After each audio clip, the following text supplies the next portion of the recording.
চলুন আজকে একটা দারুণ বিষয় নিয়ে আলোচনা শুরু করা যাক। আমরা আজ এমন একটা টেকনোলজি নিয়ে কথা বলবো যেটা আক্ষরিক অর্থেই আমাদের দৈনন্দিন ডিজিটাল জীবনকে পুরোপুরি নিয়ন্ত্রণ করছে। হাই স্কুলে পড়ুয়া থেকে শুরু করে সবার জন্যই এই বেসিক কনসেপ্টগুলো জানা এখন একদম মাস্ট।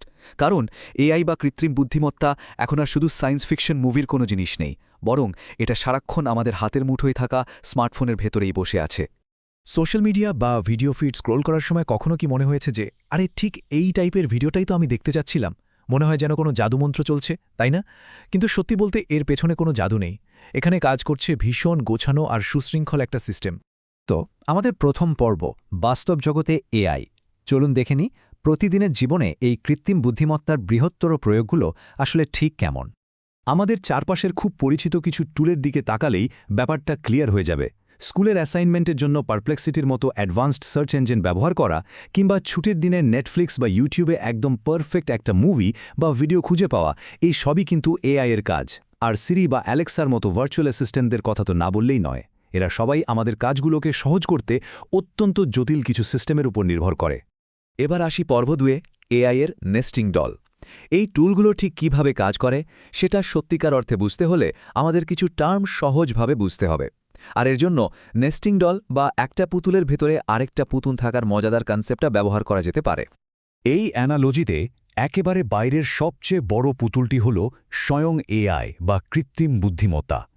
মানুষের মস্তিষ্কের মতো চিন্তা করার এবং সমস্যা সমাধান করার জন্য তৈরি করা সব ধরনের সিস্টেমই এই বিশাল ছাতার নিচে পড়ে। এবার বাইরের ওই বড় পুতুলটা খুললে ভেতরে যে দ্বিতীয় পুতুলটা পাওয়া যায় সেটার নাম মেশিন লার্নিং। এর কাজটা দারুণ। প্রতিটি কাজের জন্য মানুষকে আলাদা করে কোনো নিয়ম লিখে দিতে হয় না, বরং মেশিন লার্নিং প্রচুর ডেটা ব্যবহার করে নিজে থেকেই বিভিন্ন প্যাটার্ন বুঝতে পারে এবং সেই অনুযায়ী নির্ভুল পূর্বাভাস দিতে পারে।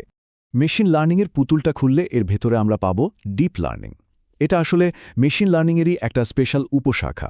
এর সবচেয়ে বড় ক্ষমতা হল মানুষের কোনো সাহায্য ছাড়াই এটি বিশাল পরিমাণ অগোছালো বা আনস্ট্রাকচার্ড ডেটা নিজে নিজেই সামলাতে পারে। আর একেবারে ভেতরের সবচেয়ে ছোট পুতুলটি হল নিউরাল নেটওয়ার্ক। এটাই হচ্ছে সেই কোর ইঞ্জিন যা পুরো ডিপ লার্নিং অ্যালগরিদমগুলোকে চালিয়ে নিয়ে যায়। মানব মস্তিষ্কের নিউরনগুলো যেভাবে একে অপরের সাথে সিগন্যাল আদান প্রদান করে, ঠিক সেই আইডিয়া থেকেই এর জন্ম। আমাদের তৃতীয় পর্ব মেশিনকে শেখানো। সবচেয়ে ইন্টারেস্টিং ব্যাপার হলো এটা বোঝা যে এই সিস্টেমগুলোকে তথ্য প্রসেস করতে কিভাবে শেখানো হয়, কারণ শুরুতেই কিন্তু এরা একা একা কিছুই জানে না। এখানে প্রযুক্তির বিশাল একটা লাফ আমরা দেখতে পাই। আগে সাধারণ মেশিন লার্নিংকে শেখানোর জন্য এক্সপার্টদের ম্যানুয়ালি ডেটা ট্যাগ করে দিতে হতো, কিন্তু ডিপ লার্নিং আসার পর গেমটাই চেঞ্জ হয়ে গেছে। অ্যালগরিদমগুলো এখন সম্পূর্ণ নিজেদের চেষ্টায় অগোছালো ডেটার ভেতর থেকে প্যাটার্নগুলো খুঁজে বের করতে পারে। চলুন একটা মজার উদাহরণ দিই। একটা কম্পিউটারকে যদি প্রচুর ফাস্ট ফুডের কাঁচা ছবি দেওয়া হয়, তাহলে ডিপ লার্নিং নিজে থেকেই বুঝতে পারবে যে একটা বার্গার আর একটা টাকোকে আলাদা করার মূল উপায় হলো এদের রুটির ধরন। তাকে আগে থেকে বলে দিতে হয় না যে কোনটা রুটি দেখতে কেমন, সে নিজেই এই বৈশিষ্ট্যটা বের করে নিয়ে ছবিগুলোকে পিৎজা, বার্গার বা টাকো হিসেবে লেবেল করে ফেলে। তবে এখানে একটা সতর্কবাণীও আছে। মেশিনগুলো যেহেতু ঐতিহাসিক মানব ডেটা বা আগে থেকে মানুষের তৈরি করা তথ্য থেকেই শেখে, তাই মাঝে মাঝে তারা মানুষের ভেতরের পক্ষপাতিত্ব বা বায়াসগুলোও পিক আপ করে ফেলে। যেমন অ্যামাজনের একটি এআই রিক্রুটিং টুল একবার বাতিল করা হয়েছিল, কারণ টুলটি জীবনবৃত্তান্ত যাচাই করার সময় জেন্ডার বা লিঙ্গের ভিত্তিতে নারীদের প্রতি পক্ষপাতমূলক আচরণ করছিল। এবার আসি চতুর্থ পর্বে, মূল মস্তিষ্ক অর্থাৎ নিউরাল নেটওয়ার্ক। প্যাটার্ন চেনারে অবিশ্বাস্য কাজগুলো যে ইঞ্জিনের উপর ভর করে চলছে, চলুন এবার তার মেকানিজমটা একটু গভীরভাবে দেখা যাক। নিউরাল নেটওয়ার্ক শব্দটা শুনলেই মনে হয় যেন জীববিজ্ঞানের কোনো টপিক নিয়ে কথা হচ্ছে, কিন্তু প্রশ্ন হলো একটা কম্পিউটারের ভেতরে এটি আসলে কিভাবে ফাংশন করে। এই স্লাইডের স্ট্রাকচারটা খেয়াল করলে বিষয়টা খুব ইন্টারেস্টিং লাগবে। ইনপুট লেয়ার প্রথমে কাঁচা ডেটা রিসিভ করে, এরপর ডেটাগুলো কৃত্রিম নিউরনের গোপন স্তর বা হিডেন লেয়ারের মধ্য দিয়ে প্রবাহিত হয়। কিন্তু একটা মজার শর্ত আছে, ডেটা কেবল তখনই সামনের লেয়ারে পাস করবে যদি তা একটি নির্দিষ্ট গাণিতিক মান বা থ্রেশহোল্ড ক্রস করতে পারে।